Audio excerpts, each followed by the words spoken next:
एक और numerical binomial पे लेते हैं. This numerical talks about a radar complex consist of 8 units that operate independently. Very important clause जो हमने एजम्पशन में पढ़ा था कि जितने भी ट्रायल्स होते हैं वो इंडिपेंडेंट होनी चाहिए, डिपेंड नहीं करना चाहिए ट्रायल पहले या बाद के ट्रायल पे.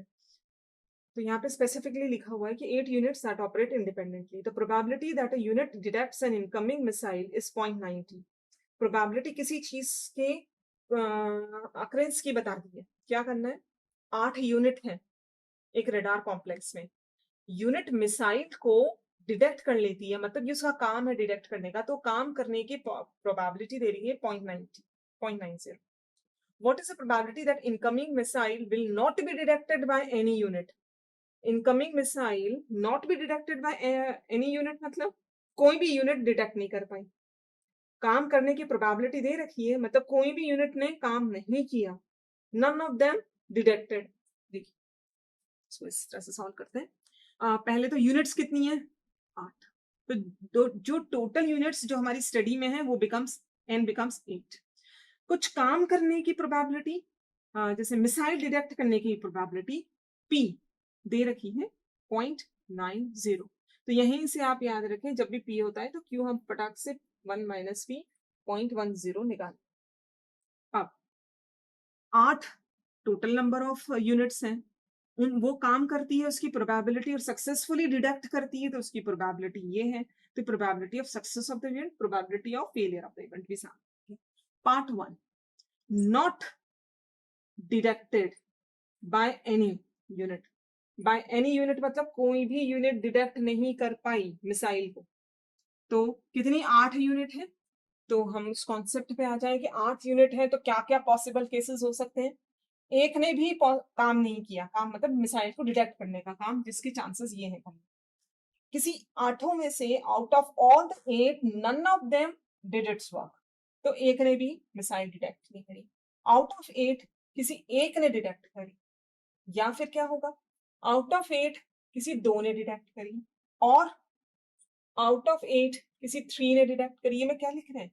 हम ये लिख रहे हैं पॉसिबिलिटीज कि 8 यूनिट अगर मिसाइल को डिटेक्ट करने बैठी है और मिसाइल आ गई है कि उसके प्रीव्यू में, तो क्या क्या पॉसिबल केसेस हैं. तो out of 8 none of them did it work. Out of 8 one only detected the missile. Out of 8 only 2 detected the missile. ये सब पॉसिबल केसेस हैं. ये हो सकता है, या ये केस हो सकता है, या ये केस हो सकता है. कहां तक जाएगा? possibility that out of 8 4 did its work. Out of 8 only 5 done his work. Out of 8 only 6. Out of 8 only 7. And out of 8 all of them detected. यही हो सकता है. 8 यूनिट काम कर रही है मिसाइल डिटेक्शन पे, तो यही पॉसिबल है कि एक ने भी मिसाइल को नहीं देखा. एक ने देखा, 2 ने देखा, 3 ने डिटेक्ट किया, 4 ने किया, 5 ने किया, 6 ने किया, 7 ने किया, और 8 के 8 यूनिट ने मिसाइल को डिटेक्ट कर लिया. 8 से ज्यादा 9 तो पॉसिबल नहीं. जब 8 ही यूनिट है तो 8 ही यूनिट काम कर रही है, 9 तो यूनिट एग्जिस्ट ही नहीं करती. तो यही पॉसिबल केसेस है.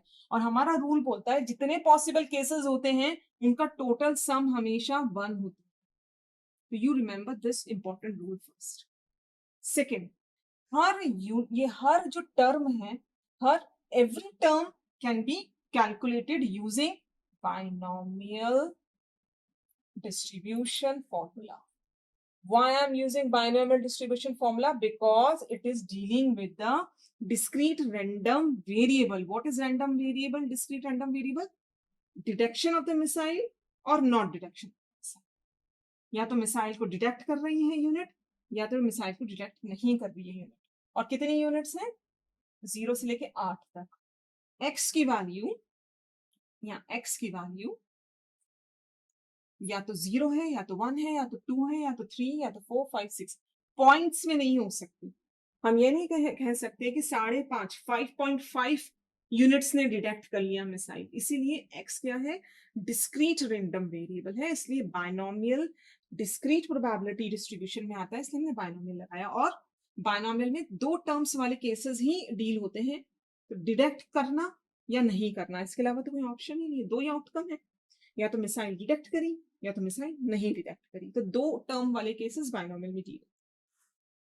अब बाइनोमियल का formula we know, it's NCR P to the power R Q to the power N minus R. Same N total units, यहाँ पे N 8, R इस केस में 0, इस केस में 1, इस केस में 2, इस केस में 3 एंड सो ऑन. तो R की वैल्यू 0 या 1 या 2 या 3 या 4 या 5 या 6 या 7 या 8. 0 या 1 या 2 या 3 एंड सो ऑन. R या उसको X भी बोल सकते हैं, it's one and the same. Okay, what is P? P is probability of doing the work. क्या चांसेस हैं ये इन्होंने काम किया, क्या चांसेस हैं इन्होंने काम किया. So for R is equal to 0, 1, 2, 3 up to 8, we have the P is the probability of occurring the event and Q is probability of not occurring the event. Now this question says, what is the probability that none out of 8 detected the missile? No, missile is not detected by any unit. इसका मतलब यही है कि missile को किसी भी unit ने detect नहीं किया, मिसाइल को किसी भी यूनिट ने डिटेक्ट नहीं किया, मिसाइल को एक यूनिट ने डिटेक्ट किया, मिसाइल को 2 यूनिट ने डिटेक्ट किया, लाइक दिस. मिसाइल को 8 यूनिट ने डिटेक्ट किया. तो मिसाइल को किसी भी यूनिट ने, not detected by any unit, not detected by any unit. Remember, this is my answer. Probability that 0 unit detected missile. 0 unit detected missile means none of the unit detected the missile. None of the unit detected the missile is P0 is the answer. और P0 क्या होता है? P0 तो फिर हम easily निकाल लेते हैं. P0 means N C0 P to the power 0 Q to the power N minus 0. N means total कितनी missiles थी हमने शुरू में लिख लिया. N means 8. C0. P क्या होता है? डिटेक्ट करने, काम करने की पॉसिबिलिटी. तो प्रोबेबिलिटी क्या थी? 0.90 की पावर 0. क्यों? हमने बताया था P दे रखा होता है तो Q हम इजीली निकाल लेते हैं. P plus Q 1 होता है, because we know that already P plus Q is 1. Using that we have calculated. What is N minus 0? N is 8. 8 minus 0 is 8. 8C0. 8C0. 0.9 to the power 0. Anything to the power 0 is always 1. It is always 1. So 8C0, it gives you, you can use that formula. NC0 gives you 1. So here it comes 1. It gives 0.9 to the power 0. Oh, sorry, this is my mistake. 1 multiplied by 0.9 to the power 0. 1 point to the power 8. So you get this value 0.1 to the power 8. Do this thing and straight away you can give the value answer. This is the probability of this is a probability in case when none of the unit detected missile, not detected by any unit. P0 gives you the answer. So this is the answer of the case number 1, part A.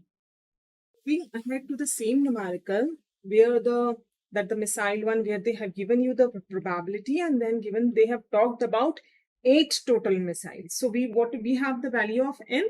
जो number of observation है वो कितने हैं? जो total number of missiles है. तो इस case में जो इसका सेकेंड पार्ट है न्यूमेरिकल का, N is 8, which we have done it in the part 1 also. जो लास्ट उसका फर्स्ट पार्ट है उसमें भी N की वैल्यू 8 है क्योंकि मिसाइल्स टोटल 8 है. अब इस क्वेश्चन में दिया है at most 4 unit.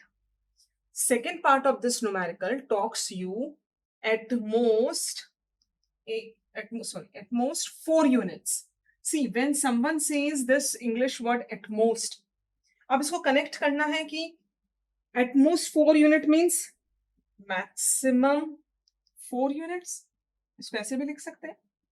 Maximum 4 units का मतलब 4 से ज्यादा नहीं होना चाहिए. Means maximum is 4, means 4 and less. तो 4 and all less. Now you look at these values. These are all gives you the same meaning. हमने क्या पढ़ा था? 8 मिसाइल है. तो क्या क्या पॉसिबल केसेस हो सकते हैं? एक हो सकता है कि एक भी मिसाइल ने डिटेक्ट नहीं किया. एक हो सकता है एक मिसाइल ने, any 2, any 3, any 4, any 5, any 6 and 7, and हो सकता है कि all the 8 missiles were detected by the units, जो मिसाइल डिटेक्टिंग यूनिट्स है। ये पॉसिबल केसेस हैं। इन पॉसिबल केसेस में आप 4 एंड लेस, दिस न्यूमेरिकल का ये सबसे इजी इंग्लिश टर्म है, 4 एंड लेस। 4 एंड लेस मतलब ये सारे ऑप्शंस हैं। 4 एंड लेस में कौन आएगा? 4 एंड, तो 4 इंक्लूड होगा, and less. Look this, when someone says ask you कि इन सारे ऑप्शन में से कौन से ऑप्शंस पॉसिबल केसेस बनेंगे, तो इन पॉसिबल केसेस बनेंगे 4 एंड लेस, मतलब 4 और उससे कम। तो ये हमारा फाइनल आंसर बनेगा। इसका कैलकुलेशन करना है, that's it. Otherwise other way out is कि अगर आप ये कैलकुलेट कर लेते हैं पार्ट, क्योंकि हमें रूल पता है, टोटल प्रोबेबिलिटी इन सब का एडिशन अगर करें तो 1 होती है। अगर ये रूल अप्लाई करें तो हम 1 में से ये पार्ट माइनस करेंगे तो भी ये पार्ट आ जाएगा। Either of the way you can perform this exercise. What is P naught? P naught means zero probability of the event. मतलब एक भी यूनिट ने मिसाइल डिटेक्ट नहीं करी। तो what is the formula? We remember the formula is NCR P to the power R Q to the power N minus R. Using this, N is total number of observation, N is 8. यहाँ पर R क्या होता है? Bracket के अंदर वाला value. तो P naught क्या हो जाएगा? हमारा आंसर फाइनली हम बना रहे हैं P0 plus P1 plus P2 P3 and P4। ये हमारा आंसर है because it is 4 and less. अब हर एक की value is using this formula, n is 8, this is 8 C0 P to the power 0 Q to the power 8 minus 0। ये हो गया first term, ये वाला। Similarly, P1, P2, P3 और P4 कैलकुलेट कर लेंगे। Let me put it at 8C1 P1 Q to the power 8 minus 1. Look, this is done. Come to the P2 unit. P2 is 8C2 P to the power 2 Q to the power 8 minus 2. Come to the unit P3, 8C3 P to the power 3 Q to the power 8 minus 3. Last, P4, 8C4 P to the power 4 Q to the power 8 minus 4. सारे जो possible options हैं वो है P0 से लेके P1, 2, 3, 4, P0 से लेके P4। इनका एक्सपेंशन हम बायनोमियल के फॉर्मूले से will do this. Will put the values, हम P और Q, P means probability to detect and Q is probability of not detecting. Numerical में वैल्यू दे रखी है। probability of the unit that detects the missile वो 0.9 है। मतलब यहाँ पर आपको गिवन वैल्यू दे रखी है P is equal to 0.9। हम फॉर्मूला यूज करेंगे P plus Q is equal to 1, जो हमारा रूल है। उसके हिसाब से हमें Q आ जाएगा 1 minus P, 1 minus 0.9, 0.1 आ गया। P और Q भी वैल्यू है। And now you just use this concept. हाँ, एक्सपेंशन यहाँ पे जरूरत लगेगी। एन सी आर का expansion, factorial N, factorial R, factorial N minus R. तो ये एक्सपेंशन आप यहाँ यूज करेंगे। P की वैल्यू 0.9, Q की वैल्यू 0.1, to the power everything is there. You use this concept, put your calculator and then you can calculate and can find out the values which will come all 0.055 in total. When you do this, the total of an addition of these values will give you 0.055. So what is this? 0.055, it is a probability that at most 4 units detect the incoming missile. इनके expansion में अगर कोई दिक्कत आती है, you can refer the last where we have talked about how to put this value. Now the thing is that calculation has to be done correctly using what is to the power, and you always use the concept of BODMAS. What is that? We always do the multiplication first. Never ever go to the addition and subtraction. Students make mistake when they do add and then they do the multiplication later. So without making any such mistakes, I get the answer 0.055 for this numerical. So this is done.